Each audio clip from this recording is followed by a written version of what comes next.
There's a rare beauty to the truly dominant one-on-one matchup in Pokemon, which is rarer than it may seem. As great as Landorus, Therian, and Incineroar are, they're often not a dominant hard stop to what they're answering. Rather, they pivot around it with a series of switches. What we're after here are matchups where one Pokemon just completely and utterly dominates just about everything the other might throw at it. There are various ways this might be done, so let's start off with how one of the most reliable Pokemon can get completely stymied as Seismitoad completely dominates Rotom Wash. Since becoming half water type and gaining Volt Switch in Generation 5, Rotom Wash has been one of Pokemon's greatest progress makers. Little is truly safe from its debilitating arsenal. At least one of its moves, usually more, is going to be able to do something to its switch-ins. It irritates just about everything with something. Its most wide-reaching weapons are the momentum and free switching providing of Stab Volt Switch, which allows all manner of frail wall breakers to hit the field safely, alongside the status spread of Will-O-Wisp birds, and any immunities to both ground and fire types respectively are threatened by Rotom Wash's other stab, Hydro Pump. Even its best answers generally find themselves aggrieved in some way by this excellent toolkit. For example, Clefable's Magic Guard may make it burn immune without being fire type or being weak to Hydro Pump, but it will get Volt Switched on all day. Gastrodon is immune to Volt Switch and Hydro Pump, so it'll stifle any such switch momentum, but it doesn't particularly enjoy getting burned. That's where Seismitoad comes in. It's similar to Gastrodon in that, with ground typing and an ability that provides an immunity to water, it completely stifles both of Rotom Wash's stabs. But like Gastrodon, it's still susceptible to burn, and unlike Gastrodon, it doesn't even have Recover. What Seismitoad does have though is Refresh, which is sufficient to let it shut down Rotom harder than anything in the game. Now, the closest thing to progress Rotom can make against Seismitoad is its most common fourth move, Pain Split, which does nothing to change just how hard Seismitoad shuts down its main three. With Protect also in its moveset, as it often is, Seismitoad even safely grabs the second turn of leftovers necessary to completely nullify the turn of burn damage that it takes before refreshing. Though the fact that it makes Rotom have to spam Will-O-Wisp every time means it's likely to gain health back without these efforts at some point, simply because Will-O-Wisp will eventually miss, and Rotom will then have to flee, lest it get threatened with Seismitoad's own form of progress making in status, or knockoff, another amazing tool, as a Stealth Rock that it boasts over Gastrodon. These top tier support options alongside its solid bulk and the generally massive utility of its typing and ability combination mean it's going to consistently be useful even when not facing Rotom, but it's at its best when it so completely denies arguably the ultimate, usually undeniable momentum machine, which is an incredible niche to have. Technically, Rotom can threaten Seismitoad with the occasional trick of a Choice Scarf, but this is a rare diversion from its defining standard, and even if tricked, Seismitoad will still stifle Rotom's primary weapon's Volt Switch. Ultimately though, Seismitoad continues in the proud tradition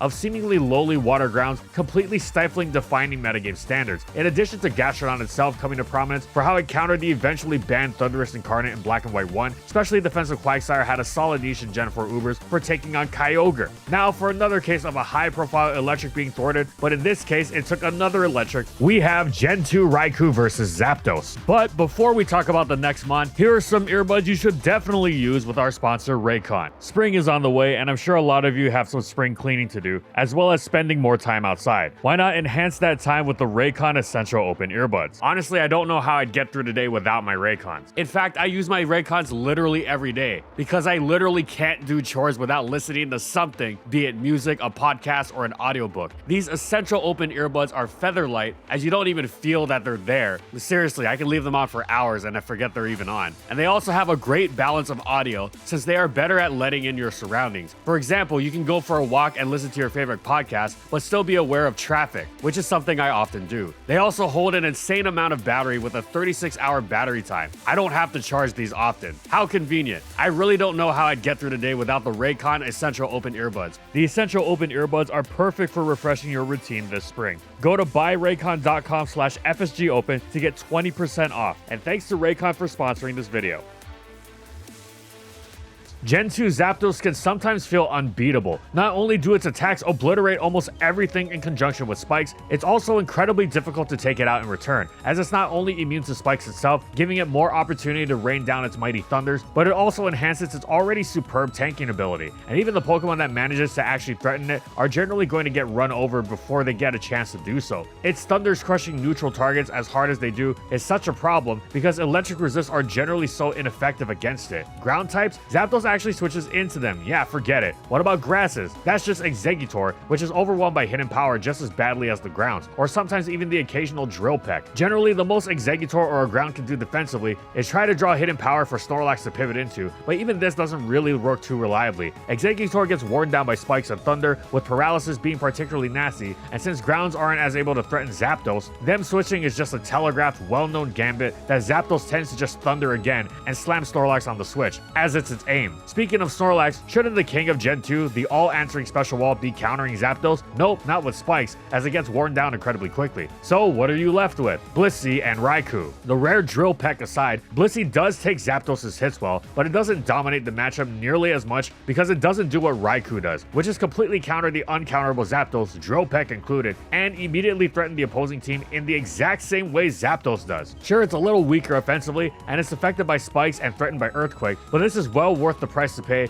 when you're not just completely stifling such an unwallable threat, but turning its own danger back on it. Grounds may be able to threaten Raikou back in return, but this still doesn't necessarily work since Raikou is faster and threatens them with hidden power alongside spikes. There is nothing Zapdos can do to threaten Raikou. With its go-to Sleep Talk set, Raikou is able to use Rest to shrug off paralysis from Zapdos' thunder without becoming vulnerable while asleep, meaning it is constantly threatening. It's one thing to wall something as hard as Raikou does Zapdos, that already is rare, but to be so completely unthreatened by anything the attacker can do, Zapdos would have to run the extremely ill-advised hidden power ground to stand anything resembling a chance. But it's another thing entirely to be the best wall to such a top threat and also be such a top threat itself, in exactly the same vein. Gen 2 Raikou is a thoroughly unique Pokemon, and its one-sided Uno reverse on Zapdos is its greatest trait. Now, speaking of being protected from immense power, we have Protect Pokemon versus Unprepared Offense. Of course, nobody would go into battle thinking their offensive team was unprepared for Protect. Sure, the move may not be as defining and essential move as in VGC, but any experienced single battler knows the move is quite capable of throwing some serious wrenches in their plans. But the thing is, even experienced players tend to underestimate, even if only by a bit, the extent to which Protect can launch a Pokemon into game-winning territory. After all, how can this move stave off the myriad hard-hitting offense it's going up against? Yet, it's exactly this which leads to Protect users, some of the most famous ones including Swampert, Jirachi, Heatran, Ferrothorn, Gliscor, and Celesteela, utterly dominating teams that, on paper, should have sufficient offense to take them down. Swampert is targeted by every physical offense team in Gen 3, yet it still consistently stonewalls them, taking hit after hit after hit, including from the most frightening sweeper in the tier, Dragon Dance Tyranitar, and when running Protect, does much the same in Gen 4 as well. So what is it about Protect in particular that makes Swampert so impossible to break through, even though it's so explicitly targeted? It might seem an absurd notion that the difference between effortlessly destroying a wall, no matter how bulky it is, and getting completely stuffed by it can be as simple as the inclusion of Protect in said wall's moveset, but these Pokemon, as well as many more, have repeatedly demonstrated it. None of the 5 mentioned here run a reliable recovery move outside of Protect. Jirachi has Wish, but that's 2-turn, not instant, and it uses Protect to safely receive the Wish, while Gliscor has Roost, but chooses between it and Protect, not running both. Yet it is precisely what makes a Pokemon like Heatran such a nightmare to switch into. Protect enhances everything that is already there to the fullest. It's not enough to have lots of close combats and Earthquakes and Hydro Pumps to throw at it. You have to switch into Heatran first, or Celesteela, or whatever the Protect Pokemon is, which means you have to contend with the passive damage they're dishing out, which isn't easy, given the timer their go-to moves like Lava Plume and Leech Seed are putting you on. And you also have to be able to threaten them in return and threaten their teammates if you don't want to just get switched on. And you have to do this without one of the best sources of power, choice items, because those get scouted, but no choice items mean you're less immediately threatening and thus less able to directly take them on, and Pokemon dependent on setup moves don't want their setup compromised by switching directly into attacks. This is a seriously restrictive list of requirements. It's why the Protect users, going back to Gen 3 Swampert's dominance, are consistently so successful, even though they seem so predictable. For Swampert to be able to take on Tyranitar and its teammate Choice Band Aerodactyl alongside Spikes is not even really that bulky. It's the Protect heal in conjunction with the timer that it places on those afflicted by passive damage that makes it so great. Another major advantage of Protect is that while the healing is small, you can still grab the healing in front of almost everything, like a Pokemon that would KO you or a Pokemon that would use Taunt. As long as you're not giving up some sort of free setup, you're golden, and if that was a problem, Swampert could use Roar as well. Put simply, the presence of Protect on such excellent hit takers demand your team have some longevity. Yes, even an offensive team, which will have to switch at some point. The exception is you're running no switch, constant boosting hyper offense, in which case you better be able to bowl these protectors over before they can protect their way back up to full health. Wait, Protect only works works a bit of health at a time though. How does that work? But that's the thing. Somehow the recovery racks up so fast that wall you just hit for what seems like good damage is still ready to stifle the rest of the team, which is by no means wanting in terms of power, but unintentionally, you have underestimated your team's capacity for longevity, wall breaking, or both. Protect demands nuance to the strength you're leveling at Ferrothorn and friends. It's not as simple as switching into these things and attacking, which sounds obvious, and yet vastly experienced players consistently give these Protect Pokemon free wins. It's not a clear automatic Dragon Dance sweep, but it's more dangerous for how insidious it is. Protect into offense without longevity is an easy win just waiting to happen, only a matter of time until the opponent succumbs, and the opponent doesn't even know it. That's why it keeps happening again and again. That's why unprepared is in quotation marks, because you think you have enough for the toughest defensive cores, and weak to Protect is not exactly something many players think of. But Protect's offensive defensive power is so great, many of the most effective defensive teams have been ones that have stacked the move on as many Pokemon as possible for how limiting it is to many forms of offense, indeed to the point of generating a lot of free wins that tend to go unnoticed as such. This is without Substitute being thrown into the mix, by the way. If Protect enhances the innate qualities of the Pokemon it's on, Substitute brings the most out of Protect. Dealing with Substitute on Pokemon like Heatran already tends to be a problem, but with the Sub-Protect combo, tends to destroy offense the way a Swords Dancer might destroy Stall. It's especially nasty on the double recovery of Gliscor or Rain Dish Tentacruel, as they heal Substitute damage off after 2 turns, i.e. when they Protect after they sub, but the Sub-Tech combo has also been used to utterly devastating effect by Suicune. Here's how nasty Protect is. One of the best things about Urshifu is its Unseen Fist ability, which means you can't protect against it. However, when Urshifu's not around, well, offense is a lot more susceptible to being stalled out than it thinks, and its users often don't even realize the full extent of how Protect almost single-handedly renders all their high-powered monsters ineffective. Now for another serious mismatch beyond just the one-on-one, we have Heatran versus Starmie, and also Excadrill versus Clefable. For generations, the only real threat to the reliability of Stealth Rock Heatran was its natural enemy, defensive Rapid Spin Starmie. Starmie would spin the rocks away, and most Heatran sets were powerless to stop it. This didn't make Heatran a bad Stealth Rocker, of course, it simply had to have its team able to punish Starmie somehow, most commonly by Tyranitar's Pursuit or a ghost like Jellicent to block Rapid Spin, or both. Alternatively, they could run a Spikes teammate like Roserade or Ferrothorn that could get up Spikes, meaning that Starmie would be taking hazard damage when switching into Heatran, which was a start in dealing with it. Additionally, in Gen 4, offensive variants of Rock's Heatran would sometimes equip themselves with a Pasho Berry alongside Hidden Power Grass or Electric to pressure Starmie itself without the need of a teammate. Point being, Heatran cannot simply accept that it won't be able to maintain Stealth Rock if it faces something as common as defensive Starmie. You need to have something to deal with the fact that it's going to come in as you click Stealth Rock, and it's going to click Rapid Spin immediately, and it will continue to do so unless you do something about it. You can't just hope that the other player eventually gets bored or makes another move for whatever reason. In Gen 4, you could explode Heatran on Starmie, but you wouldn't do so before it got the spin off, in which case there went your rocker. Then again, if you were doing that, you probably couldn't stop Starmie from spinning, not even by PP stall, since Rapid Spin has double Stealth Rock's PP. This is not some hard and fast rule. Many players and teams want a particular Heatran set and some particular teammates to go with it, and are going to struggle with Starmie, but what it does mean is a serious uphill battle. When a hazard setter is unable to maintain a hazard, it is a great victory for the opponent, who no longer has to deal with hazards. Not having to deal with the #1 check to just about everything is utterly enormous. This same problem plagued Clefable in Gen 6 and then even Gen 5 once it became popular there as well. It was immensely threatening to everything alongside hazards and was a great stealth rocker itself. It was able to play a long game against most hazard removal options, which were quite weak, while most Pokemon that could actually threaten Clefable with real damage got worn down by hazards and Clefable's arsenal very quickly. That's why Excadrill is so uniquely valuable and threatening into Clefable. It removes the hazards, threatens Clefable with super effective Iron Head or Sand Force boosted Earthquake in Gen 5, and it is supremely unaffected by much of what Clefable might throw at it. Being immune to Thunder Wave and resistant to Moonblast gave it excellent longevity into Clefable's most threatening weapons, and while Knockoff and Flamethrower could be effective, they alone would not do the trick.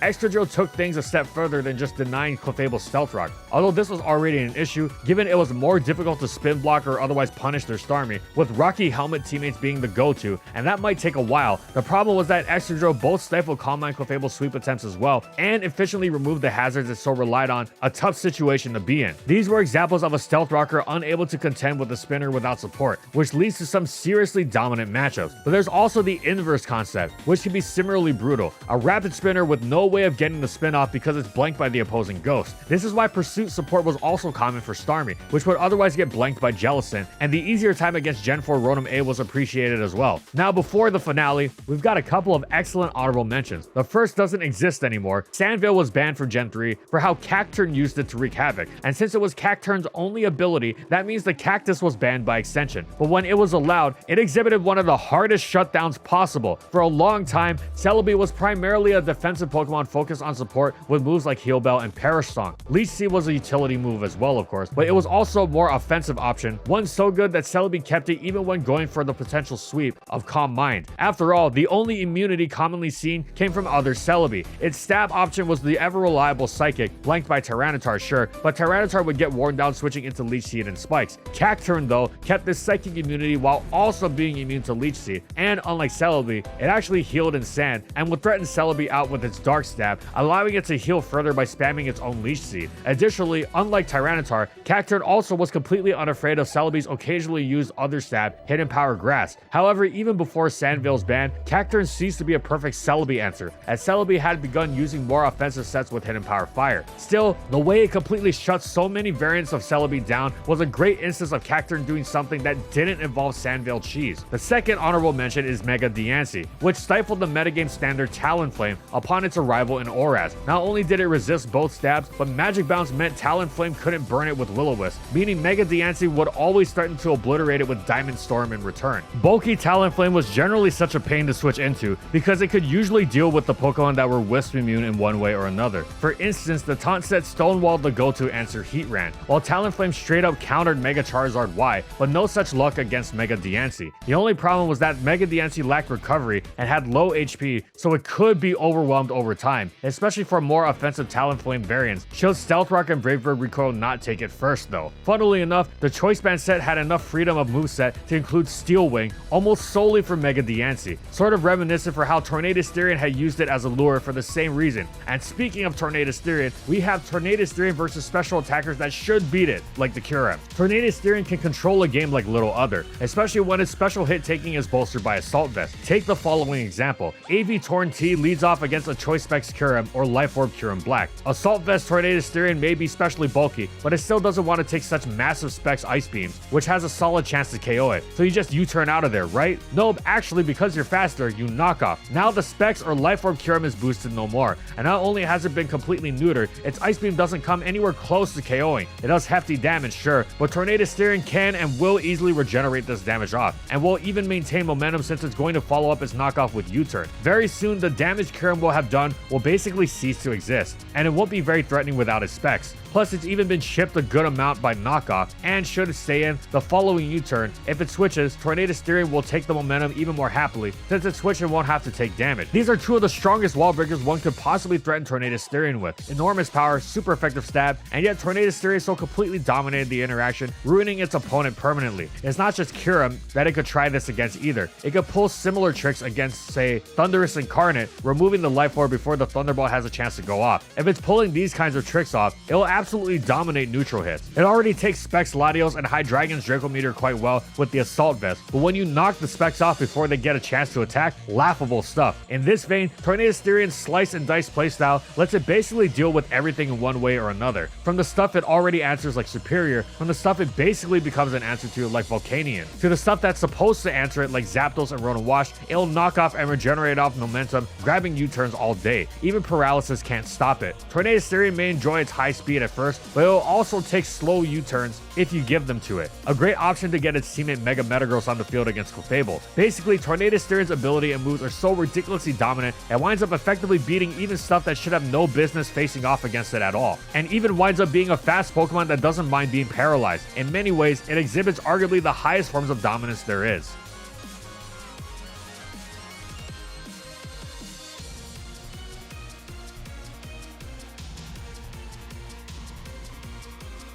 And thank you so much to our Platinum patrons. Thank you to Amphozenus, Alex Sable, Anthony Belval Renault, Daniel Isbeast, Corman, Don Creek, Eric Dissing, Espion Lover, Funky, Glitcherton, Howl, Jack G, King Yabber, Nightfall, Megamon VGC, Mojo Game Slayer, Nurse Jake, One Penguin to Rule, Pretzel SP, Schmooter, Seagulls Incorporated, Sojiro Sakura, Spavoon, Skylaria, Soras and Croxon, Shiwei Miji, Stoneface Colin, Tyler, Kiboflu, Wardine, Zathor for their major support of our videos.